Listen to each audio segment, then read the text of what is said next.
Hello, friends, and welcome to the Exams Made Simple. So, we are back again with the Hindu Complete Newspaper Analysis for 4th of June 2025. 4 जून 2025 का the Hindu newspaper analysis देखेंगे। Important news article सारे मैं discuss करूंगा, editorials में discuss करूंगा। इसके बाद आपको कुछ भी पढ़ने की आवश्यकता नहीं है। कुछ लोग पूछ रहे थे कि कुछ और पढ़ना है क्या, अपने से कुछ नहीं पढ़ना है आपको। पूरे एनालिसिस में जो भी मैं बता रहा हूँ केवल वही चीज़ अगर आप अपने नोट्स में लिख सकते हैं तो पॉज कर करके या जो भी कर करके लिख लिया करें, वो ज़्यादा बेटर रहेगा। लाइक ज़रूर किया करिए क्योंकि वो मेरे पर्सनल मोटिवेशन के लिए है, तो please do that from your and. अगर 100-150 लाइक भी नहीं आ रहे हैं तो फिर क्या मतलब है ना, क्योंकि इतने लोग अगर देख रहे हैं तो 100-150 लाइक तो बनता है ना, हमें भी तो मज़ा आना चाहिए थोड़ा। तो please do that from your and. जो भी देख रहा है मेक श्योर करें कि लाइक और कमेंट ज़रूर करें। स्टार्ट करते हैं सबसे पहले आज के सवालों के साथ। आज के क्वेश्चंस जो मैंने बनाए हैं पहले वो देख लेते हैं। पहला सवाल है, which of the following statements about the finance commission of India are correct. पहला स्टेटमेंट है, it is a constitutional body constituted under article 280। Second है, the recommendations are binding on the government of India. And third है, decides the principle for granting aids to the states from consolidated fund of India. तो आपको बताना है कि कौन से statements correct हैं। आसान सवाल है, आई होप आप लोग कर पाएंगे। मैं आंसर आपको बता देता हूँ, पहले आप अटेम्प्ट करके आंसर कमेंट सेक्शन में दीजिएगा एंड एटलीस्ट ये बता दीजिएगा कि 3 में से कितने क्वेश्चन आपसे बने। The correct answer for this is 1 and 3। Second statement wrong है, क्यों? क्योंकि रिकमेंडेशंस बाइंडिंग नहीं होते हैं, दे आर रिकमेंडेशंस ही हैं। मतलब है कि रिकमेंडेशन दे दिया, मानो चाहे ना मानो। तो 1 and 3 is the correct answer.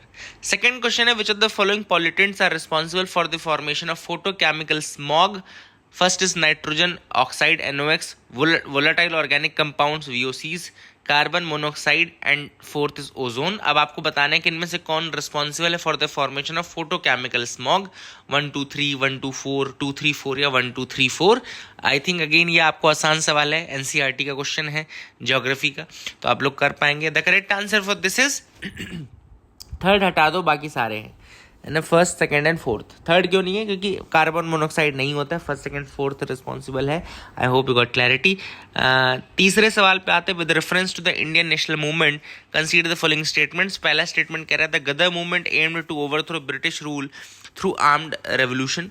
Second statement कह रहा है, the Ghadar party was founded in United Kingdom. And third कह रहा है, the Komagata Maru incident is associated with the Ghadar movement. Again a very very good question, I hope आप लोग से बन जाएगा। The correct answer for this मैं आपको बता देता हूँ, आंसर है 1 and 3 again. Second statement wrong क्यों है? क्योंकि सैन फ्रांसिस्को यूएस में बना था, ये यूके में नहीं बनी थी गदर पार्टी, सैन फ्रांसिस्को यूएस में बनी थी। तो सेकंड स्टेटमेंट रॉन्ग है, 1 3 इज द करेक्ट। आप लोगों से 3 में से कितने सवाल बने कमेंट सेक्शन में मुझे बताइएगा। मूव करते हैं न्यूज एनालिसिस पार्ट की तरफ। पहली न्यूज है, Ladakh gets new policies on quota and domicile. तो एक अच्छी इंपॉर्टेंट न्यूज आर्टिकल है ये। लद्दाख में बहुत दिनों से सिविल सोसाइटीज़ जो थी वो डिमांड कर रही थी कि जो वहाँ के लोकल रेजिडेंट्स हैं उनके लिए रिजर्वेशन, उनके लैंग्वेज के लिए पॉलिसी एंड डोमिसाइल के लिए पॉलिसी बनाई जाए। तो अब यूनियन गवर्नमेंट ने नोटिफिकेशन दे दिया है फॉर दैट। सबसे पहली बात तो आपको बता दो, 85% रिजर्वेशन रहेगा for resident Ladakhis in the government job. 85% reservation and this is excluding the EWS। मतलब इफेक्टिवली अगर हम रिजर्वेशन देखें तो दैट विल बी 95% नाउ, है ना। 85% reservation for resident Ladakhis in the government job and 10% will be for the EWS यानी कि economically weaker section. Therefore the reservation for the government job in the union territory will be nearly 95%, which is one of the highest in the country. Meghalaya में भी है 85% के आसपास है, लेकिन ये सबसे ज़्यादा है, ठीक है। इसके अलावा फॉर रेसिडेंट्स, अदर रेसिडेंट्स जो मतलब जो वहाँ के वो नहीं है, रेसिडेंट लद्दाखी नहीं है, तो रेसिडेंट होने के लिए उनको including the central government officials उनको ये डोमिसाइल के लिए प्रूफ करना पड़ेगा। They will have to show 15 years of continuous residence from October 31, 2019। मतलब कि 15 सालों का कंटिन्यूस रेसिडेंस दिखाना पड़ेगा, स्पेशली फ्रॉम October 31, 2019, ठीक है ना। तो that is again a thing जो कि इम्पॉर्टेंट है। एंड 31 October 2019 को क्यों लिया गया है स्पेशली? क्योंकि लद्दाख फाउंडेशन डे। ठीक है। And one third of the seats in the hill council will have to be reserved for women also. 1/3 of the seats will be reserved for the women, and that will be on a rotational basis. The official language for the Union Territory will be English, Hindi, Urdu, Bhoti and Purgi. तो Urdu, Bhoti and Purgi ये भी official languages में included रहेंगे other than English and Hindi, ठीक है ना, Urdu, Bhoti and पुर्गी, ठीक है। तो please make sure you remember this thing. Reservation बढ़ा दिया गया है, बता दिया आपको, 1/3 वुमेन के लिए बता दिया। रेसिडेंट्स के लिए 15 साल का कंटिन्यूस रेसिडेंस चाहिए, specially from 31 October 2019 which will be the Ladakh foundation day. ये आपको बता दूं कि लद्दाख में 80% जो पॉपुलेशन है दैट इज ट्राइबल, ठीक है ना। According to the 2011 census nearly 80% of the Ladakh population is tribal. तो that will be a good thing कि वहाँ पे वहाँ के जॉब्स वहाँ के लोगों के लिए रिजर्व करके रखे जा रहे हैं। That is one thing.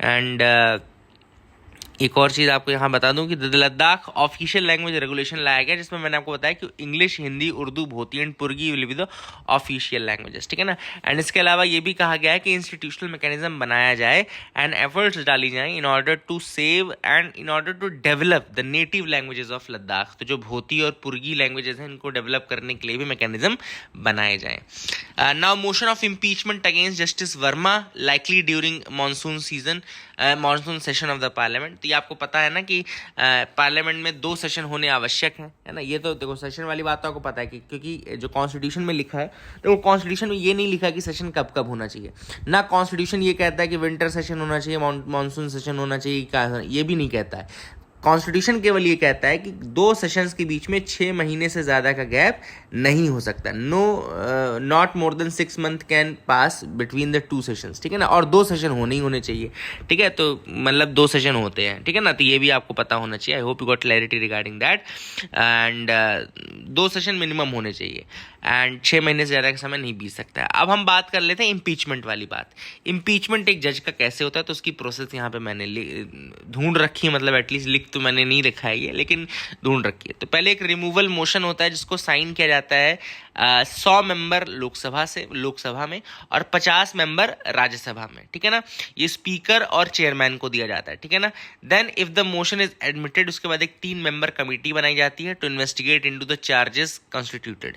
अगर कमेटी को लगता है कि जज is to be guilty of the charges, मतलब कि, और चार्जेस कौन कौन से, प्रूव्ड मिसबिहेवियर और इनकैपेसिटी, प्रूव्ड मिसबिहेवियर और incapacity, then the house in which the motion was introduced can take up the consideration of the motion. तो पहले आपको क्या बताया, अगर आपको लोकसभा में मोशन देना है तो 100 लोग साइन करके देंगे, और अगर राज्यसभा में मोशन देना है तो 50 लोग साइन करके देंगे। किसको देंगे, स्पीकर या चेयरमैन को। अगर मोशन सेलेक्ट एडमिट हो जाता है तो उसको 3 मेंबर कमेटी के पास भेजा जाता है फॉर दैट। एंड कमेटी को भी अगर लगता है कि हाँ जज इज टू बी गिल्टी, जज can be guilty of misbehaviour और इनकैपेसिटी, तो फिर हाउस उस मोशन को लेता है वोटिंग के लिए। मेजॉरिटी ऑफ वोटिंग में कौन सी लगती है, तो स्पेशल मेजॉरिटी लगती है। स्पेशल मेजॉरिटी मतलब कि majority of total membership of the house and majority of not less than 2/3 members present in voting. तो not less than 2/3 present in voting and overall total majority दोनों लगती हैं, ठीक है ना। एक बार हाउस में रिमूवल मोशन इंट्रोड्यूस हो गया एंड अगर पास कर दिया स्पेशल मेजॉरिटी से, तो फिर सेकंड हाउस में जाएगा, वहाँ पे भी सेम स्पेशल मेजॉरिटी से इसको पास होना ज़रूरी है, ठीक है ना।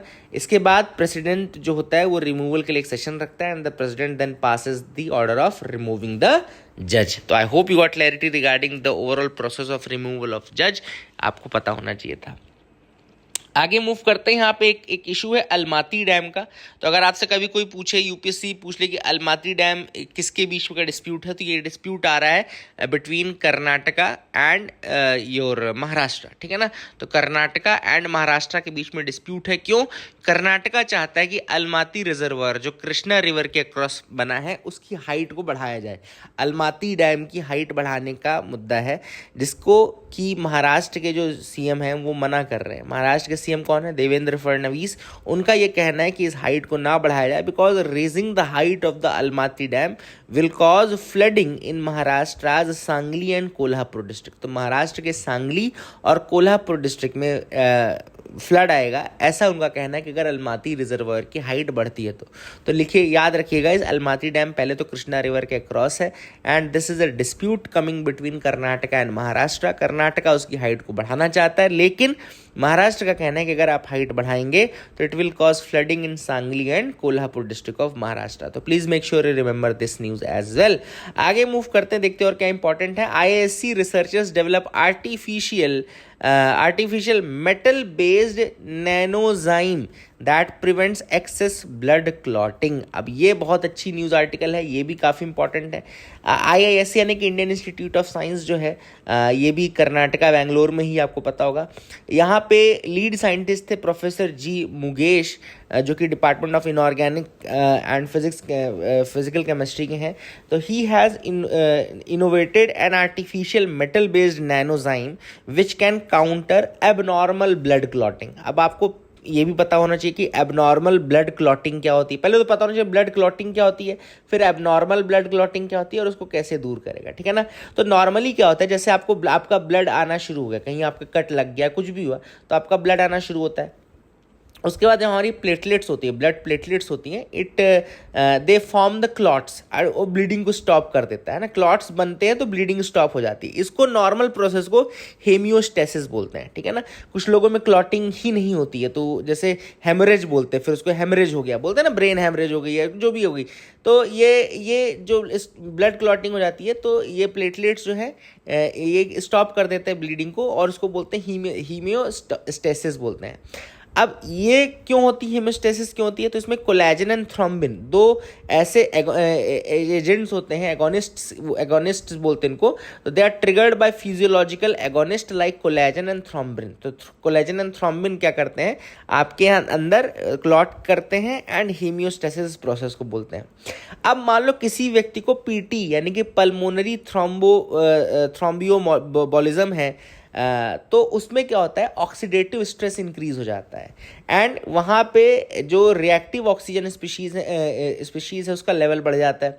इस कारण से प्लेटलेट्स ओवर एक्टिवेट हो जाती हैं और एक्सेसिव क्लॉटिंग हो जाती है, जिसको हम बोलते हैं थ्रोम्बोसिस। मतलब सिर्फ ब्लड वो नहीं होता कि क्लॉट आपकी ब्लीडिंग रोकने के तक लिमिटेड नहीं रहता है, वो बहुत ज़्यादा क्लॉट कर देता है और फिर वो ब्लड के फ्लो को भी इम्पैक्ट करता है। तो इसको बोलते हैं हम थ्रोम्बोसिस, एक्सेसिव ब्लड क्लॉटिंग। इसी को एबनॉर्मल ब्लड क्लॉटिंग भी हम बोलेंगे। तो इसी का सोल्यूशन डेवलप किया है नैनोजाइम डेवलपमेंट करके IISc की जो टीम है उसने क्रिएट की है रेडॉक्स एक्टिव नैनो मटेरियल, जिसको नैनोजाइम नाम दिया है, which can mimic natural antioxidant enzyme. Natural antioxidant enzyme को मिमिक करता है एंड प्रिवेंट करता है एक्सेसिव क्लॉट को, थ्रोम्बोसिस को, कुल मिलाकर के थ्रोम्बोसिस को या एक्सेसिव क्लॉट को, ठीक है। I hope you got clarity regarding that as well. आगे मूव करते हैं। G7 meet in Canada, India को इनवाइट नहीं किया गया है। तो G7 के मेंबर्स कौन कौन से, पहले आपको बता दो। G7 में 7 कंट्रीज हैं, ऑब्वियस सी बात है, Canada, France, Germany, Italy, Japan, United kingdom, United states. कौन कौन से, Canada, France, Germany, Italy, Japan, United kingdom, United states. European union इसका फुल मेंबर नहीं है, लेकिन पार्टिसिपेट करता है इसके डिस्कशंस में, ये भी पता होना चाहिए। ओरिजिनली इसका फॉर्मेशन 1975 में हुआ था, तब ये G6 हुआ करती थी। कनाडा ने 1976 में ज्वाइन किया, तब ये G7 बनी। इसके बाद रशिया ने ज्वाइन किया 1997 में, और जब ये रशिया ने ज्वाइन किया तो G8 बन गई। लेकिन 2014 में फिर रशिया को निकाल दिया गया, क्योंकि रशिया ने क्रीमिया वाला पार्ट एनेक्स कर लिया था, जिसके कारण उसको निकाल दिया गया। फिर ये G7 फिर से बन गई। तो I hope you got clarity किस तरीके से इंडिया को इन्वाइट नहीं किया गया। सेशन इस बार कनाडा में हो रहा है, ये आपको पता होना चाहिए, ठीक है। Sulfur cleaning device in coal plants not necessary. Now this is a very important decision which has been taken. ठीक है, अब ये क्या है सल्फर क्लीनिंग डिवाइस एंड क्या सारी चीज़ें मैं आपको बता दूं। एक हाई पावर्ड कमेटी बनी थी जिसमें एक्सपर्ट्स थे, प्रिंसिपल साइंटिफिक एडवाइजर अजय सूद भी थे उसमें। उन्होंने कहा कि इंडिया की एक पॉलिसी हुआ करती थी बहुत पहले, 10-20 साल पहले आई थी, जिसने ये कहा था कि एक फ्लू गैस डीसल्फराइजेशन यूनिट होती है, FGD यूनिट होती है। यह थर्मल पावर प्लांट के लिए बात बता रहा हूँ, ठीक है ना। Flue gas desulphurisation unit, flue gas desulphurisation unit, ये मैंडेटरी कहा गया था कि सारे जितने भी coal based thermal power plant है, coal based thermal power plant है, वहां हर जगह फ्लू गैस डीसल्फराइजेशन यूनिट लगना मैंडेटरी है। ऐसी पॉलिसी हुआ करती थी। लेकिन आपको बता दो कि इंडिया में अभी भी 92% कोल प्लांट्स ऐसे हैं which are yet to install these flue gas desulphurisation units, ठीक है ना। इंपॉर्टेंट चीज है, याद रखिएगा। फ्लू गैस डीसल्फराइजेशन यूनिट क्या करती है? सल्फर की मात्रा को कम करने के लिए था ये यूनिट। और इन्होंने पॉलिसी इंडिया की हुआ करती थी कि सारे के सारे, मतलब ब्लैंकेट सभी के सभी जितने भी थर्मल पावर प्लांट्स हैं उनको ये लगाना ज़रूरी है, ठीक है ना, फ्लू गैस डीसल्फराइजेशन यूनिट। तो अब जो कमेटी, हाई पावर्ड कमेटी, उसने रिकमेंडेशन दे दिया है एंड हाई पावर्ड कमेटी ने ये रिकमेंडेशन दिया है कि इस पॉलिसी को हटा दिया जाए, फ्लू गैस डीसल्फराइजेशन यूनिट लगाने की आवश्यकता नहीं है। ऑलरेडी 92% ने तो लगाया ही नहीं है, ठीक है ना। तो ये काफ़ी इंपॉर्टेंट है।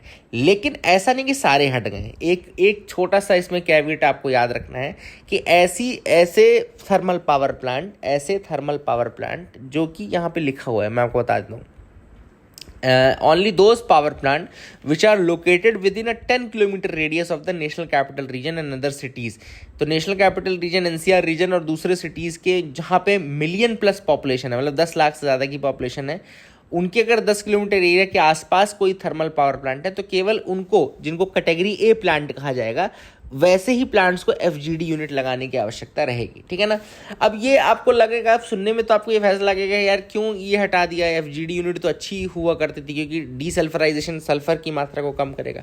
तो भाई कमेटी ने बहुत सारी चीज़ें सोची और समझी। उन्होंने ये देखा कि जिन जगहों पे एफजीडी लगा है और जिन जगहों पे नहीं लगा है, सल्फर की मात्रा में ज़्यादा डिफरेंस नहीं आ रहा है। दूसरी चीज़, इंडिया में जो सल्फर का क्वालिटी, सल्फर की, हमारे कोल में सल्फर की मात्रा वैसे भी कम रहती है और सल्फर की क्वांटिटी हमारे एयर में ऑलरेडी कम है, ठीक है ना। SO2 लेवल्स जो हैं दैट इज ऑलरेडी लेस। बहुत ज़्यादा सिग्निफिकेंट कोई डिफरेंस एफजीडी यूनिट से आ नहीं रहा है। इसीलिए बस बहुत कम प्लांट्स के लिए ही अब ये मैंडेटरी एफजीडी यूनिट, जिनके लिए मैंने आपको बताया कि एनसीआर रीजन और दूसरी सिटीज़ जहाँ पे मिलियन पॉपुलेशन है, 10 लाख से ज़्यादा की पॉपुलेशन, उनके 10 किलोमीटर एरिया के आसपास अगर आ रही है यूनिट, तभी आपको लगाना है। तो ये काफ़ी इंपॉर्टेंट न्यूज़ आर्टिकल है। I hope you got clarity. Bacteria found at Rajgir hot spring lake shows anti microbial activity, बहुत इंपॉर्टेंट न्यूज़ आर्टिकल है। पहले तो आपको राजगीर लेक के बारे में पता होना चाहिए, कहाँ पर है राजगीर लेक। तो ये राजगीर लेक आपकी बिहार में है, ठीक है ना। इट इज़ इन राजगीर, भी ऑब्वियसली बात है बिहार में ही है।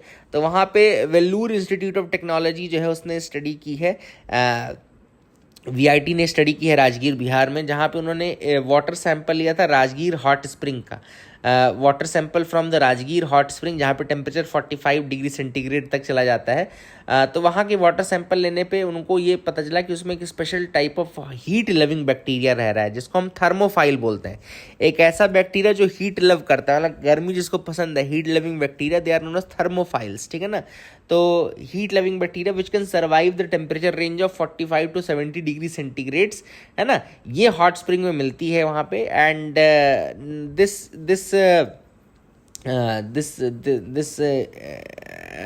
thermophile produces antibiotics to outcompete other microbes as well। अब ये थर्मोफाइल का सिग्निफिकेंस क्या है? Because they live in environments with high temperature, they have very few competitors and obviously बात है बहुत कम कॉम्पिटिटर रहते हैं इनकी उन जगहों पे, क्योंकि ये टेम्परेचर सर्वाइव कर लेते हैं, बाकी थोड़ी सर्वाइव कर पाते हैं। Now these thermophiles sometimes produce potent antibiotics to survive as well. ये बहुत इंपॉर्टेंट होते हैं थर्मोफाइल्स, क्योंकि ये सर्वाइव करने के लिए एंटीबायोटिक्स रिलीज करते रहते हैं, ठीक है ना। And therefore these hot springs become natural mines of antibiotic producing bacteria. तो एंटीबायोटिक प्रोड्यूसिंग बैक्टीरिया का काफ़ी बड़ा घर बन जाता है ये। और यहाँ पे जो बैक्टीरिया है एक्टिनो बैक्टीरिया लिखा है ना, actinobacteria, it makes up 40 to 43% of the microbial diversity at Rajgir lake. And these bacteria are known producers of antimicrobial compounds, antimicrobial compounds निकालते हैं, ठीक है ना। Well known drugs like streptomycin and tetracycline were first discovered as product of actinobacteria. तो जो streptomycin आप लोग खाते हैं ना, टेट्रासाइक्लिन और streptomycin, they were actually products of actinobacteria. और ये एक्टिनोबैक्टीरिया कहाँ पाया जा रहा है? राजगीर लेक में। तो राजगीर लेक क्या हो गई? घर हो गई एंटी माइक्रोबियल प्रोडक्ट्स बनाने वाले बैक्टीरियाज की। तो काफ़ी इंपॉर्टेंट हो जाता है, ठीक है ना। I hope you got clarity regarding that as well. Editorial part पे आते हैं। पहला editorial strategy, fuelled by vision powered by energy. इसमें क्या इम्पोर्टेंट है?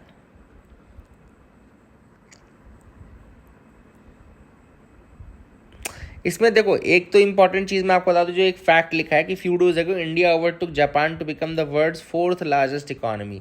इंडिया ने ओवरटेक किया है जापान को to become the fourth largest economy. लेकिन मैं आपको एक चीज़ करेक्ट कर देता हूँ यहाँ पे। देखो, कई बार क्या होता है, हम लोग बहुत ज़्यादा इमोशंस में बह जाते हैं कि अरे हमने जापान को पीछे कर दिया, जापान को पीछे कर दिया। एक चीज़ आप ज़रूर देखिएगा कि भाई, पहले चीज़ जापान की पॉपुलेशन देखो और इंडिया की पॉपुलेशन देखो। अगर हमने उसकी जीडीपी को 1 रुपये से ज़्यादा बीट कर दिया, सपोज 1 रुपये ज़्यादा हो गया, तो हम ऑब्वियस ज़्यादा जीडीपी कर। लेकिन पर कैपिटा जीडीपी जो असली मेजर है वो है पर कैपिटा जीडीपी, कि भाई पॉपुलेशन पे, हर व्यक्ति पे कितनी आ रही है। ठीक है, तो एडिटोरियल लिखते समय हम ये ज़रूर बहुत तारीफ कर देते हैं कि हमने उनको पीछे कर दिया, उनको पीछे कर दिया, इस पे हम सबसे नंबर 1 ये हो गए, हम वो हो गए। लेकिन ऑब्वियसली बात है, पर कैपिटा वाली बात है कि पर कैपिटा हम बहुत पीछे हैं जापान के कंपैरिजन में। जापान एक डेवलप्ड कंट्री के स्टेटस में आता है और हम एक डेवलपिंग कंट्री के स्टेटस में आते हैं। ठीक है ना। इसके अलावा ऑथर ने कहा कि इंडिया की ग्रोथ रेट 6.7% की थी, जो कि दूसरी कंट्रीज नियर भी नहीं थी। तो ये भी काफ़ी इंपॉर्टेंट है। इस पर भी एक सिंपल सा मैं आर्ग्यूमेंट ये देता हूँ कि भाई देखो, जैसे बिहार का डेवलपमेंट ग्रोथ रेट ऑब्वियसली बात है मुंबई से, महाराष्ट्र से ज़्यादा हो सकता है। क्यों? क्योंकि महाराष्ट्र ऑलरेडी सेचुरेशन पे पहुंच चुका है। महाराष्ट्र क्या है, महाराष्ट्र ऑलरेडी बहुत ज़्यादा ग्रो कर चुका है। तो जो 10% पे ऑलरेडी ग्रो कर रहा है, उसको 11-12% होने में बड़ी मेहनत लगेगी। लेकिन जो ऑलरेडी 2% पे था, उसको 10% तक पहुंचने में ज़्यादा मेहनत नहीं लगेगी, है ना। आपको ये पता होना चाहिए ना, बेस इफेक्ट जिसको बोलते हैं। तो बेस इफेक्ट के कारण भी ग्रोथ रेट कभी कभी ज़्यादा बढ़ा हुआ दिखता है। तो दैट इज द सेकंड जो फॉल्ट है। तो मैं आपको बात बता रहा हूँ, लेकिन उसका मैं आपको एक अलग से आर्गुमेंट भी दे रहा हूँ। ठीक है। इसके अलावा जो मेन इश्यूज ऑथर ने डिस्कस किए, वो ये डिस्कस किए कि इस बार एफडीआई जो घर गिर रहा है, तो एफडीआई गिरने का कारण मैंने ऑलरेडी आपको बताया हुआ था, कल बताया था। एफडीआई गिरने का कारण क्या है कि फर्स्ट, एक तो पॉलिसीज़ जो हैं वो काफ़ी क्लियर नहीं है। पॉलिसीज़ क्लियर नहीं तो इन्वेस्टर्स नहीं आते हैं। सेकंड है जो अनफिनिश्ड प्रोजेक्ट्स हैं, बहुत दिनों तक क्लियरेंसेज नहीं मिलने के कारण, that is the second one. And third one is the global slow down. ठीक है, तो ग्लोबल स्लो डाउन के कारण भी सारी चीज़ें हो रही। तो I hope you got clarity. Second article जो है वो इंडिया ऑस्ट्रेलिया के डिफेंस टाइज के ऊपर है। ऑथर ने वही कहा है कि भैया, अमेरिकन शेडोज से हट करके इंडिया ऑस्ट्रेलिया को डिफेंस टाइज को इंक्रीज करना चाहिए। और इसके लिए उन्होंने कुछ नाम भी लिखे हैं, जैसे की मिलिट्री एक्सरसाइज इंडिया ऑस्ट्रेलिया में जो होती है। एक है ऑस्ट्रा हिंद आर्मी की एक्सरसाइज है, ऑजिंडेक्स नेवी की एक्सरसाइज है। इसके अलावा एक्सरसाइज होती है पिच ब्लैक और Malabar. Pitch black exercise, pitch black भी ऑस्ट्रेलिया के साथ होती है, और मालाबार नाम की एक्सरसाइज भी जानते हैं आप। ठीक है। इसके अलावा ऑथर ने यह भी कहा कि ऑकस के थ्रू जो ऑस्ट्रेलिया है वो नई टेक्नोलॉजीज ले रहा है। Australia, United Kingdom and US, 3 का ग्रुप है ना ऑकस। ठीक है ना। तो इससे जो ऑस्ट्रेलिया का आउटरीच काफ़ी बढ़ जाएगा और इंडिया को उसका बेनिफिट मिल सकता है। तो that is again the second thing with author says. इसके अलावा ऑथर ने कहा कि भाई, इंडिया और ऑस्ट्रेलिया को रीबैलेंस करना है अपने डिफेंस एंगेजमेंट को बियॉन्ड कंफर्टेबल सिलोज। अब navy to navy cooperation flourish हो चुका है, तो हमको अब दूसरे सर्विसेज बैरियर्स को भी तोड़ने की आवश्यकता है। आर्मी और एयरफोर्स के माध्यम से भी उनको साथ होना चाहिए। सेकंड ऑथर ने यह भी कहा है कि डिफेंस फुटप्रिंट जो कैनबरा में इंडिया का है, उसको बढ़ाने की आवश्यकता है। देखो, अभी नेवी जो डिफेंस एडवाइजर पोजीशन है कैनबरा में, वो 1 स्टार रैंक की कर देनी चाहिए। पहली चीज़ तो ऑथर ने ये कही है कि एक डिफेंस एडवाइजर की जो पोजीशन है कैनबरा में इंडिया की, उसको 1 स्टार रैंक का कर दो। एंड दूसरी चीज़, अभी तक वो नेवी ऑफिशियल ही उसको होल्ड करते हैं, तो उसके साथ एडिशनल डेडिकेटेड आर्मी और एयरफोर्स पर्सनल्स को भी वहाँ पे असिस्टेंट के रूप में एटलीस्ट आप पोस्ट कर सकते हैं, ताकि सारी ट्राई सर्विस पूरा कोलैबोरेशन हो जाए। ठीक है ना। तीसरा ऑथर ने सजेशन दिया कि India needs to elevate ground up ideas from working level personal. तो ग्राउंड अप आइडियाज़, हमको और आइडियाज़ लाओ कि किस तरीके से हम dialogue, discussions, diplomatic ties, strategic ties को इंक्रीज कर सकते हैं विद ऑस्ट्रेलिया। इसके अलावा ऑथर ने कहा कि इंडिया को एमआरओ यानी कि maintenance, repair and overall operations naval vessels के करने शुरू करने चाहिए इन कोलैबोरेशन विद ऑस्ट्रेलिया। हालांकि हम ऑलरेडी बहुत कैपेबल हैं इस फील्ड में, पर हमको ऑस्ट्रेलिया के साथ भी ये चीज़ करना है, एमआरओ ऑपरेशंस की डील साइन कर लेनी चाहिए। इसके अलावा ऑथर ने डिफेंस इंडस्ट्री कोलैबोरेशन के लिए और कहा है कि भाई, इसको हम डिफेंस इंडस्ट्री कोलैबोरेशन को एक नया रीस्टार्ट करें। और OEMs जो हैं, ओरिजिनल इक्विपमेंट मैन्युफैक्चरर्स ऑस्ट्रेलिया में हैं, जो ये सब है, इनको इनके साथ कोलैबोरेशन करें, MSMEs इंडस्ट्री सेटअप करें डिफेंस की, है ना। तो all this things have been suggested by the author in this article. India Australia के ऊपर था, कुल मिलाकर के मोटी मोटी बातें मैंने आपको बता दी। I hope you got clarity regarding that. A ban, a split verdict and a health concern. अब यहाँ पे जो आर्टिकल लिखा है, ये लिखा गया है मस्टर्ड ऑयल के रिगार्डिंग। याद रखिएगा, मस्टर्ड ऑयल में India is the third largest edible oil consumed in India. Mustard oil जो है थर्ड लार्जेस्ट है। इसमें 2 ऑर्डर्स ऑथर ने कहे कि पहले जानने ज़रूरी हैं। एक 2021 का ऑर्डर है, एक 2024 का ऑर्डर है। 2021 में FSSAI ने कहा था कि it prohibited the manufacture and sale of blended mustard oil in India. 2021 में FSSAI ने, यानी फसाई ने, जो food standard authority of India, उसने प्रोहिबिट कर दिया, it prohibited the manufacturing and sale of blended mustard oil, ठीक है ना। 8 जून 2021 को कर दिया था, ठीक है। ब्लेंडेड मस्टर्ड ऑयल मतलब कि उसमें दूसरा ऑयल आप मिक्स नहीं करेंगे, ठीक है। दूसरा जो है डिसीजन, वो डिसीजन है 2024 का, जिसमें सुप्रीम कोर्ट ने रूल किया कि धारा मस्टर्ड हाइब्रिड, जो GM है, जेनेटिकली मॉडिफाइड मस्टर्ड है, धारा मस्टर्ड हाइब्रिड है, उसको इनको मतलब बंद कर दिया, ठीक है ना। पहले इसको इन्वायरमेंटल क्लियरेंस दे दिया गया था, लेकिन उसको रिजेक्ट कर दिया और उस पर स्टे लगा दिया। किसने लगा दिया? सुप्रीम कोर्ट ने लगा दिया, ठीक है ना। उसको रिलीज करने से मना कर दिया, ठीक है, धारा मस्टर्ड हाइब्रिड को, ठीक है। अब ये 2 चीज़ें कर, अब ऑथर ने कहा कि देखो इशू क्या है। इशू है भैया एरुसिक एसिड, देखो लिखा है ना एरुसिक एसिड, ये भी जानना ज़रूरी है आपको। यह एडिटोरियल में स्किप भी कर सकता था, लेकिन एरुसिक एसिड नहीं बताता तो प्रीलिम्स में आपका नुकसान हो जाता है मस्टर्ड ऑयल के केस में। तो देखो मस्टर्ड ऑयल जो एक्सट्रैक्ट होता है, ये एक्सट्रैक्ट होता है इंडियन मस्टर्ड क्रॉप से, which contains high level of unique fatty acid, जिसको हम बोलते हैं एरुसिक एसिड। ऑथर का ये कहना है कि जो मस्टर्ड ऑयल एक्सट्रैक्ट होता है वो इंडियन मस्टर्ड क्रॉप से एक्सट्रैक्ट होता है, और उस इंडियन मस्टर्ड क्रॉप में एक्सेसिव मात्रा होती है एक फैटी एसिड की, जिसको हम एरुसिक एसिड बोलते हैं, ठीक है ना। And this is significantly higher than internationally acceptable level of 5%, less than 5% होना चाहिए फैटी एसिड आपका, लेकिन ये 40 से 50% एरुसिक एसिड होता है, which is a fatty acid. Mustard oil जो होता है उसमें बहुत ज़्यादा एरुसिक एसिड की मात्रा होती है, which is undesirable for human consumption. ये आपको जानना ज़रूरी है। इसीलिए ऑथर ने कहा है देखो कि अगर आपको ये एरुसिक एसिड की मात्रा कम करनी है तो दोनों चीज़ आपको करने की आवश्यकता थी। क्या? पहली तो ब्लेंडिंग के थ्रू आप इसको कम कर सकते हो, एक तो ब्लेंडिंग के थ्रू, और दूसरा आपने कहा कि DMH11 जो धारा मस्टर्ड हाइब्रिड आपने बनाया था, उसमें आपकी क्या, वो हाइब्रिड वेराइटी है, उसमें तो आप खुद ट्रेट्स डाल रहे हो, तो उसमें आप इसकी फैटी एसिड की मात्रा कम कर सकते थे। तो ऑथर ने कहा कि दोनों डिसीजन लिए अच्छी सोच के साथ गए थे कि इंडिया में ब्लेंडिंग ना हो, मतलब कोई मिक्सिंग ना की जाए, एडल्ट्रेशन ना किया जा सके मस्टर्ड ऑयल का। और दूसरा उन्होंने कहा कि भाई हाइब्रिड क्रॉप था, जेनेटिकली मॉडिफाइड था, इसलिए और ज़्यादा चेक्स की आवश्यकता है। लेकिन इन दोनों ही मेथडोलॉजीज से अगर आप चाहें तो एरुसिक एसिड की मात्रा कम कर सकते हैं। तो ऑथर ने वही कहा कि ये GM mustard crops development program के ऊपर इंडिया का ध्यान देना चाहिए, और मस्टर्ड ऑयल अगर आप कंज्यूम ही करना है तो ढंग से करो ना यार, है ना। I hope you got clarity regarding that. Building integrated photovoltaics converting buildings into solar assets. अब यहाँ पे बात चल रही है BIPV, यानी कि बिल्डिंग इंटीग्रेटेड फोटोवोल्टाइक्स। नाम लिख लेना, बिल्डिंग इंटीग्रेटेड फोटोवोल्टाइक्स। देखो अभी क्या होता है, अभी आप सोलर रूफ टॉप करते हो, RTS बोलते हो, रूफ टॉप सोलर के बोलते हैं, ठीक है ना। तो रूफ टॉप सोलर में आप क्या करते हो कि इसमें आप ऐड कर देते हो रूफ टॉप में एक फोटोवोल्टेक सिस्टम को, रूफ टॉप पे ऐड कर देते हो। जो BIPV है, बिल्डिंग जो फोटोवोल्टाइक होती है, इसमें आप बिल्डिंग में एम्बेड करते हो पूरे जब आर्किटेक्चरल डिज़ाइन करते हो ना बिल्डिंग का, तो उसमें ऑलरेडी आप उसको इंटीग्रेट करते हो। जैसे फ्रंट एक्सटीरियर में कर दिया, बैक साइड में कर दिया, जहाँ जहाँ सोलर अवेलेबिलिटी है। केवल रूफ्स में नहीं होती, विंडो, रेलिंग, हर जगह आप उसको इंटीग्रेट करते हो, फसाड्स में इंटीग्रेट करते हो, तो उसको BIPV बोलते हैं, यानी कि बिल्डिंग इंटीग्रेटेड फोटोवोल्टाइक्स, ठीक है ना।